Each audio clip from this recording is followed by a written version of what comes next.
vous allez voir, on va en parler beaucoup ce matin, c'est le sujet de ce matin. Il faut aussi que je vais vous expliquer ce qui va se passer à 10 ans.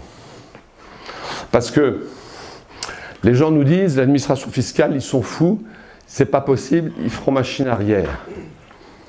Non, ils ne feront pas machine arrière.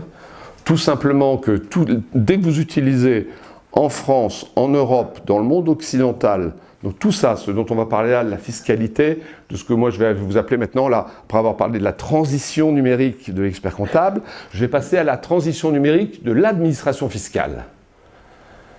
Et cette transition numérique, c'est des recommandations au CDE. C'est déjà en place au Portugal, en Espagne, en Italie, en Autriche. C'est en train de se mettre en place en Allemagne, en Belgique, en Angleterre. On n'est même pas en avance. Dès que vous prononcez en Europe le mot « lab », d'un seul coup, les administrations fiscales ont tous les droits. Voilà. Donc, cette phobie qu'on a autour de la TVA et de la loi anti-blanchiment, elle se retrouve dans tous les États de la communauté européenne et dans tous les États occidentaux. Pour la simple et bonne raison qu'ils ont tous des budgets déséquilibrés, d'accord ? Donc, ils veulent toujours plus de recettes, en plus. Voilà. Bon, donc, excusez-moi, ça c'est peut-être un petit jugement personnel. Bon, de temps en temps, je me permets de faire des petits moments d'humeur, mais donc, non, tout ça pour vous dire, il y a un mouvement inexorable qui s'est mis en place, parce que là, ce matin, je vais vous parler du FEC et des caisses, cet après-midi de la facture, mais tout ça, ça fait partie d'un même package. Et il n'y aura pas de retour en arrière. Donc, il faut qu'on défende les droits, nos droits et les droits des entreprises pour que, quand même, on ne nous raconte pas n'importe quoi. Et notamment, donc, sur le FEC, une particularité, il faut que vous sachiez, c'est si on a fait à l'époque, en 2014, on a ouvert un groupe de travail avec l'administration fiscale, c'est tout simplement parce qu'en face de nous, les premiers textes, c'était une horreur.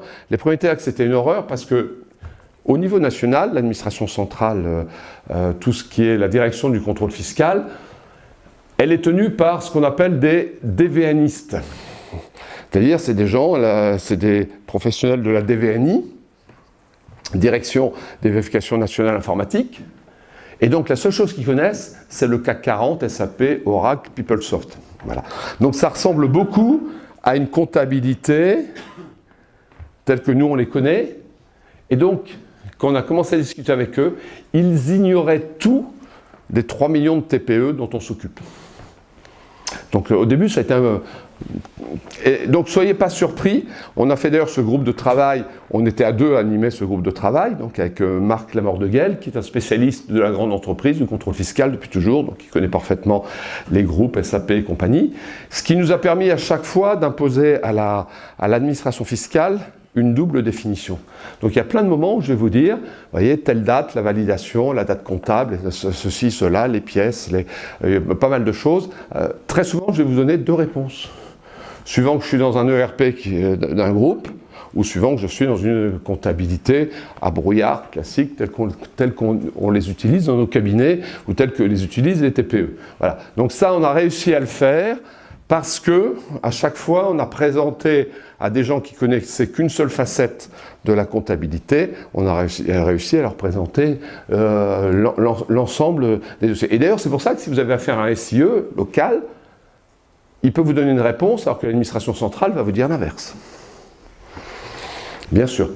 Alors donc ça c'est un petit peu mon introduction sur le FEC et par rapport à ces questions. Donc soyez pas surpris, je vais très souvent vous donner deux réponses à une même question, celle qui ne nous concerne pas et celle qui nous concerne, mais il faut quand même comprendre un petit peu pourquoi de temps en temps on peut avoir des différences de dialogue et de discussion et de termes.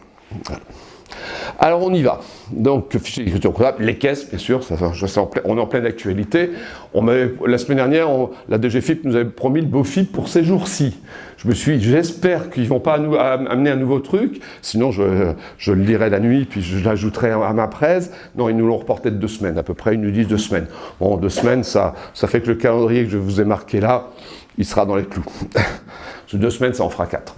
Mais bon, c'est tout, c'est pas grave. Mais par contre, je veux aussi vous expliquer la transition numérique, c'est-à-dire ce qui va se passer dans les 10 ans, où va l'administration fiscale et vers quoi évoluera le contrôle fiscal.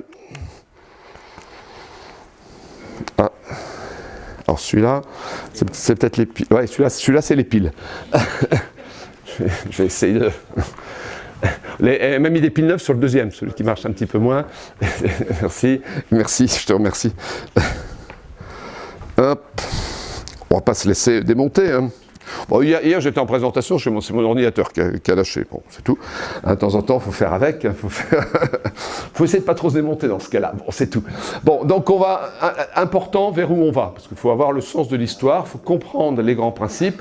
Et vous allez voir, quand vous allez sortir, vous saurez répondre à 95% des questions sur le FEC.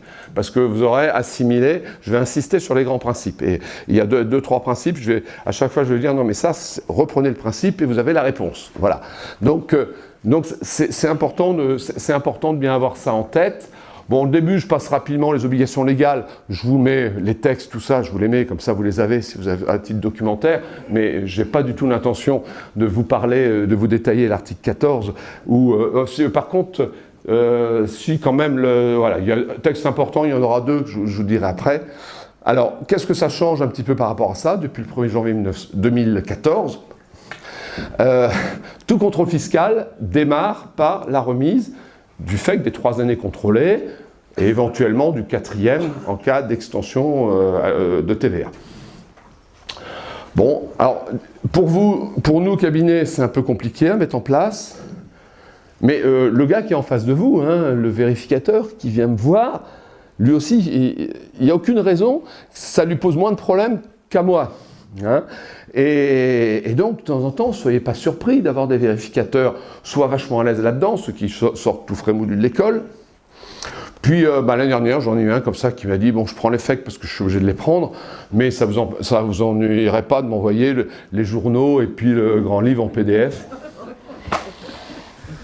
Bon, il faut être clair dans ce truc-là, mais attendez, soyons pragmatiques. Il y a la loi, et puis il y a la pratique de tous les jours, et puis il y a le monsieur ou la dame que j'ai en face de moi qui lui-même, il est plus ou moins à l'aise avec ces trucs-là. Donc on a pris un peu l'habitude, on a toujours traité ça dans nos relations avec l'administration. On s'adapte. Alors de temps en temps, soyons clairs, quand je vais vous parler des relations avec un inspecteur, je vais vous parler des 90% de vérificateurs normalement constitués. Vous savez, je ne parle pas du fou de Dieu qu'on a tous dans chacune de nos inspections. On en a un petit peu plus fou, un petit peu fou, quoi.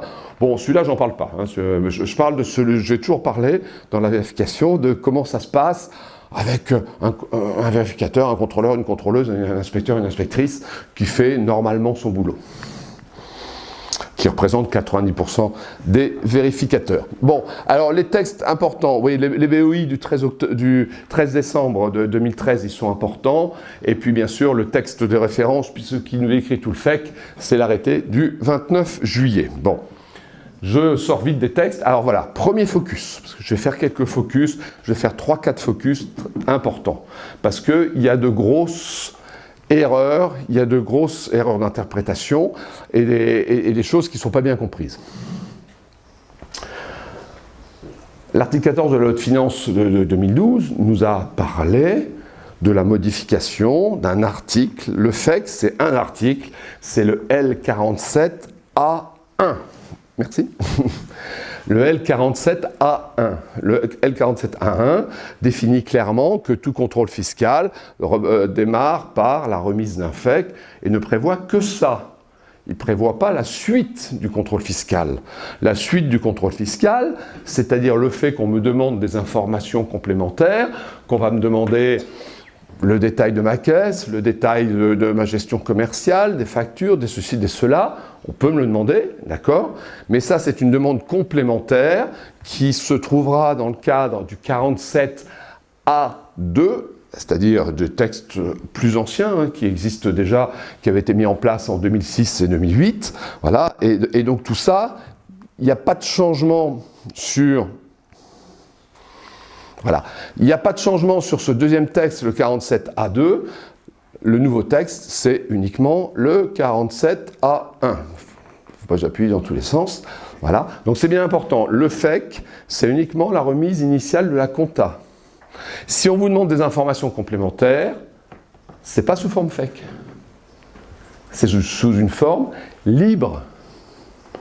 Donc ne me dites pas que je suis obligé de remettre, la liste de mes factures sous forme FEC. Non, monsieur le vérificateur, vous n'avez pas le droit de me le demander. Bon, éventuellement, je sais le faire, je vous le remets sous cette forme-là, pas de souci. Mais vous ne pouvez pas me l'exiger, et si je ne sais pas le faire, je vous remettrai des fichiers complémentaires si vous me les demandez, parce qu'on va parler après de logiciel métier notamment, et je le remettrai sous une forme libre à convenir entre le vérificateur et moi. Voilà. Donc ça, il faut bien avoir ces deux choses en tête, parce que de temps en temps, on a des vérificateurs qui se plantent complètement. Ils arrivent, ils nous disent vous me donnerez les 3 ou 4 FEC, et puis vous me donnerez aussi la caisse sous la forme FEC. Non, monsieur. Non, d'abord, la caisse, c'est après. C'est dans le 47A2.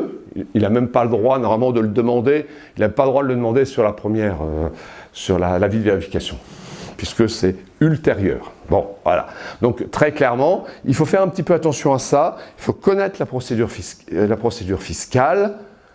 Et notamment, moi, quand j'ai le vérificateur qui arrive, je lui remets mes FEC, il les prend, il me dit les 3 sont passés, il ne m'avait pas demandé le 4e en extension en TVA, il me dit les 3 sont passés, je dis ok, mais tant mieux, vous êtes content, moi aussi. Vous avez un petit bout de papier à me donner là? Oh ben je vous l'enverrai plus tard. Non, c'est prévu que lors du premier contrôle, la première visite, je vous remets les FEC et vous me donnez un compte rendu comme quoi vous avez pu lire mes 3 FEC, qu'ils étaient lisibles et que vous avez pu les mettre dans votre machine. Vous me donnez le bout de papier. Ah, j'ai pas d'imprimante. C'est pas grave, je vais vous donner une clé USB, vous allez me l'imprimer, on va l'imprimer et on va le signer tous les deux. Voilà, donc vous ne trompez pas sur la procédure, on est dans de la procédure fiscale. Donc à ce moment-là, il y a plein de vérificateurs, ils ont toujours des bonnes raisons pour ne pas vous le donner. Non, monsieur, attendez, on ne commence pas le contrôle tant que je n'ai pas mon bout de papier, comme quoi mes 3 FEC étaient lisibles, que vous avez pu les prendre et que vous avez pu les traiter. Comme ça, déjà, il ne pourra pas me dire un jour, quand on va discuter, « Oh, vous savez, vos fichiers n'étaient pas vraiment lisibles, j'aurais pu ne pas les prendre, j'aurais pu... » Non, monsieur, vous m'avez attesté qu'ils étaient lisibles et que vous les avez pris. Donc c'est important, c'est important. Je remets mes FEC et je veux mon bout de papier. Bon, ils ne l'ont pas encore dématérialisé, c'est pas encore signé électroniquement. Si vous voulez me le signer électroniquement, je veux bien, mais pour l'instant, qu'ils me le donnent sous un mode original, papier ou électronique, comme il veut, mais il me le donne. Bon, donc ça c'est important. On ne passe pas à la suite, donc on n'a pas commencé par ça. Il faut mieux toujours prévenir que guérir. Hein. Et puis après, moi j'aime pas me retrouver dans une position où le gars me dit dans les discussions, à la fin, il me fait un peu de chantage, il me dit, vous savez, j'étais sympa, j'aurais pu... Non monsieur, vous ne l'avez pas rejeté, vous ne l'avez pas rejeté. Mon fait qu'il est de nature, il est lisible, il est bon. Bon, alors les variables, bon, les 18, 21, 22, ça vous connaissez, c'est juste un simple rappel. Moi, je vais en arriver, bon, ça c'est les questions plus désagréables, donc l'amende de 5 000, initialement en 1500, 5 000 par an. Donc grosso modo, si mes FEC ne sont pas lisibles, c'est simple, j'en ai droit plus une extension, donc c'est payer la somme de € 20 000 et peut-être passer à la case, peut-être pas prison, mais la case aussi désagréable, qui peut la pire, c'est la conclusion après, c'est l'ouverture de l'évaluation d'office et la taxation d'office. Et là, inversion de la preuve, là je ne suis pas bien. Je ne sais pas quel est le pire, est-ce que c'est les 15-20 000 d'en haut ou la taxation d'office d'en bas. Donc ça, voilà, donc très clairement, ça je ne veux pas que ça existe, je l'efface vite fait parce que je ne veux pas qu'il y ait du stress. Ce matin, je viens chercher à vous rassurer et à vous donner toutes les réponses pour vous rassurer. Je ne veux pas faire monter le stress, voilà. On en a assez dans nos professions.